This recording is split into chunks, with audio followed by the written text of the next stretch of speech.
ನಮಸ್ಕಾರ. ನಾನು ಈ ದಿನ ಮೊಸರೊಡೆ ಮಾಡ್ಕೊಂಡು ಬಂದಿದ್ದೀನಿ. ಬಹಳ ರುಚಿಯಾಗಿರುತ್ತೆ. ತಿಂದಷ್ಟು ಮತ್ತಷ್ಟು ತಿನ್ನೋಣ ಅನಿಸುತ್ತೆ. ಸುಲಭವಾಗಿ ಮಾಡುವಂತಹ ಮೊಸರೊಡೆ ವಿಡಿಯೋನ ನೋಡ್ತಾ ಹೋಗೋಣ ಬನ್ನಿ.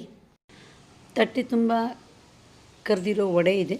ಅದಕ್ಕೆ ಸ್ವಲ್ಪ ತಣ್ಣಗಾಗಿದೆ. ತಣ್ಣಗಾದ್ಮೇಲೆ ವಡೆ ಮುಟ್ಟಿದರೆ ಹೀಗೆ ನೋಡಿ ಕೈಗೆ ಎಣ್ಣೆ ಮೆತ್ಕೊಂಡ್ಬಿಡುತ್ತೆ. ವಡೆ ಮಾಡಿ ಒಂದಿನ ಆಗಿರುತ್ತೆ, ಅಂದರೆ ಮಿಕ್ಕಿರುತ್ತೆ. ಅದನ್ನು ರುಚಿಯಾದ ಮೊಸರೊಡೆ ಮಾಡ್ಬೋದು. ಅಗಲವಾದ ಒಂದು ಪಾತ್ರೆ ತಗೊಂಡಿದ್ದೀನಿ. ಅದಕ್ಕೆ ಅರ್ಧ ಲೀಟರಿನಷ್ಟು ಸಿಹಿಯಾದ ಗಟ್ಟಿ ಮೊಸರನ್ನ ಹಾಕಿಟ್ಕೊಂಡಿದ್ದೀನಿ. ಒಲೆ ಮೇಲೆ ಬಾಣಲೆ ಇಟ್ಕೊಂಡಿದ್ದೀನಿ. 1 ಸ್ಪೂನಷ್ಟು ಎಣ್ಣೆ ಹಾಕೋಣ. ನಾನು ಹೆಚ್ಚಾಗಿ ಕೊಬ್ಬರಿ ಎಣ್ಣೆನೇ ಉಪಯೋಗಿಸೋದು. ಹಾಗೆ ಪರಿಮಳಕ್ಕೆ ಚಿಟಿಕೆ ಇಂಗನ್ನು ಹಾಕೋಣ.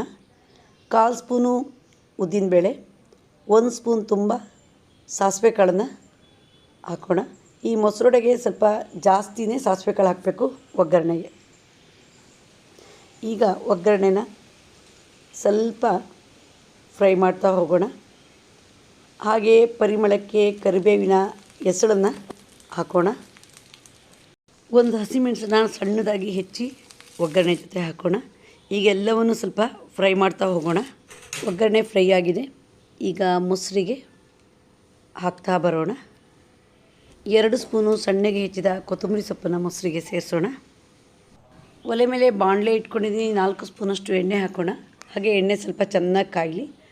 ಈಗ ಮಜ್ಜಿಗೆ ಮೆಣಸನ್ನ ಇಟ್ಕೊಂಡಿದ್ದೀನಿ. ಅದನ್ನು ಎಣ್ಣೆ ಜೊತೆ ಹಾಕಿ ಫ್ರೈ ಮಾಡೋಣ. ಸಣ್ಣ ಉರಿ ಇಟ್ಕೊಳ್ಳೋಣ. ಕರಟಬಾರ್ದು ಯಾವಾಗಲೂ ಮಜ್ಜಿಗೆ ಮೆಣಸು. ಈಗ ನೋಡಿ ಮಜ್ಜಿಗೆ ಮೆಣಸು ಫ್ರೈ ಆಗ್ತಾ ಬಂತು.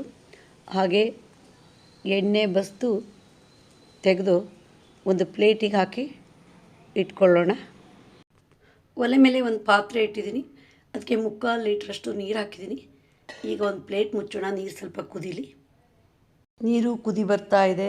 ಈಗ ವಡೆಗಳನ್ನು ಹಾಕ್ತಾ ಬರೋಣ. ಹಾಗೆ ಈ ಮೊಸರೊಡೆ ಮಾಡಬೇಕಾದ್ರೆ ವಡೆನ ನೀರಿಗೆ ಹಾಕಿದಾಗ ನೀರಿನಲ್ಲಿ ಮುಳುಗೋ ಆಗಿರಬೇಕು. ಹಾಗೆ ಒಂದು ಸರಿ ಸೌಟಲ್ಲಿ ಹೀಗೆ ಸ್ವಲ್ಪ ಪ್ರೆಸ್ ಮಾಡೋಣ. ಈಗ ಒಂದು ಪ್ಲೇಟ್ ಮುಚ್ಚೋಣ. ಒಂದು 5 ನಿಮಿಷ ಕುದೀಲಿ. ಈಗ ಮುಚ್ಚಿದ ಪ್ಲೇಟು ತೆಗೆಯೋಣ. ವಡೆನ ಬಸ್ತು ಬಿಡೋಣ. ವಡೆ ಬಸ್ತಾಗಿದೆ. ನೀರು ಮತ್ತು ಎಣ್ಣೆ ಅಂಶ ನೋಡಿ ಕಂಪ್ಲೀಟಾಗಿ ಹೋಗಿ ವಡೆ ಫ್ರೆಶ್ ಆಗಿದೆ. ಒಗ್ಗರಣೆ ಹಾಕಿರೋ ಮೊಸರನ್ನ ಒಂದ್ಸರಿ ಚೆನ್ನಾಗಿ ಮಿಕ್ಸ್ ಮಾಡೋಣ. ವಡೆ ಬಸ್ತಿರೋದ್ರಿಂದ ಉಪ್ಪಿನಂಶ ಸ್ವಲ್ಪ ಕಮ್ಮಿ ಆಗಿರುತ್ತೆ.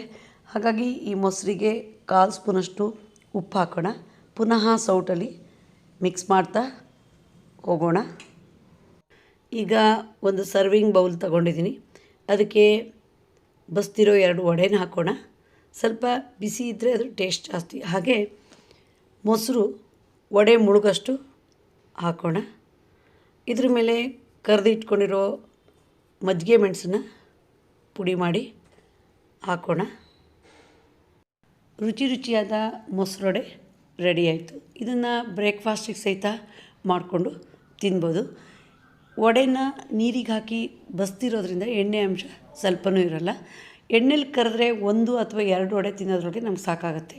ಇದು ಹಾಗಲ್ಲ, ತಿಂದಷ್ಟು ಮತ್ತಷ್ಟು ತಿನ್ನೋಣ ಅನಿಸುತ್ತೆ. ಯಾವುದೇ ಒಂಥರ ಸೈಡ್ ಎಫೆಕ್ಟು ಆಗೋಲ್ಲ. ಎಣ್ಣೆ ಆಗದಿದ್ದವರಿಗೆ ಈ ಥರ ವಡೆ ಮಾಡ್ಕೊಂಡು ತಿನ್ನೋದು ಭಾಳ ಒಳ್ಳೆಯದು. ನೋಡಿದ್ರಲ್ಲ ವಿಡಿಯೋ. ನೀವು ಸಹ ಒಮ್ಮೆ ಟ್ರೈ ಮಾಡಿ ಇದರ ರುಚಿಯನ್ನು ಸವಿಯಿರಿ.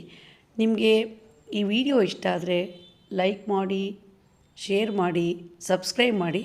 ಧನ್ಯವಾದಗಳು.